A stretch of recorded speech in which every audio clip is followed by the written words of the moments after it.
Додека скопјани мрзнат на автобуските постројки, градоначалничката Данела Арсовска во сончевиот Рио де Жанеиро дебатира за климатските промени. Од град Скопје не ги информираа медиумите за ова незино патување. Во екот на најголемите проблеми на ЈСП, таа учествувала на состанокот на Урбан 20, на кој градоначалници од сите континенти презентирале решенија за поголема социјална вклученост, борба против гладот, одржливиот развој. Арсовска зборувала за климатска правда. И додека градоначалничката говори во далечниот Бразил за заштитата на животната средина и одговорноста за идните генерации, од незиниот кабинет обвинуваат дека токму учениците и работниците со часови чекаат автобус поради премиерот. Според неа Мицкоски во континуитет преку назначените кадри креирал кризи во јавните предпријатија во Скопје, а последната била токму онаа со поништениот тендер за набавка на гориво.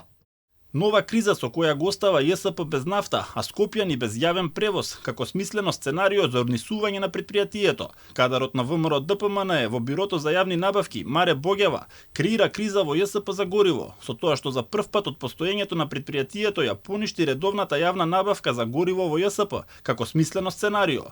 Во исто време и со истото смислено сценарио, приватните превозници, кои скоро воопшто не се обраќаат поради револт за неразгледување на нивната иницијатива за зголемување на цената по која возат, денес менуваат изјава дека не им биле верификувани извештаи за возење, а кој ќе им ги верификува кога не возат?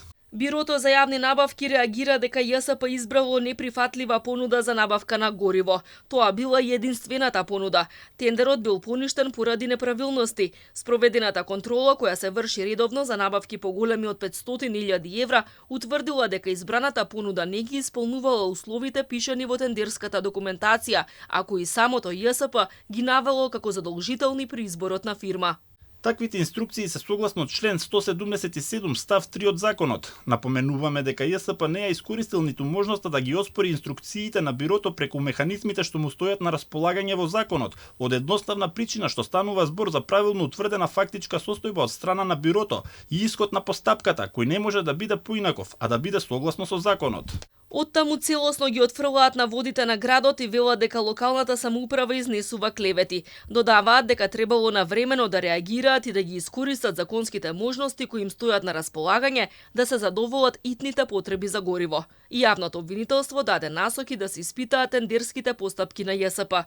Во врска со проблемот со јавниот превоз во Скопје, основното јавно обвинителство Скопје ги следи сите информации и веќе се дадени одредени насоки на управата за финансиска полиција да ги испита постапките за јавни набавки на мазут за потребите на ЈСП.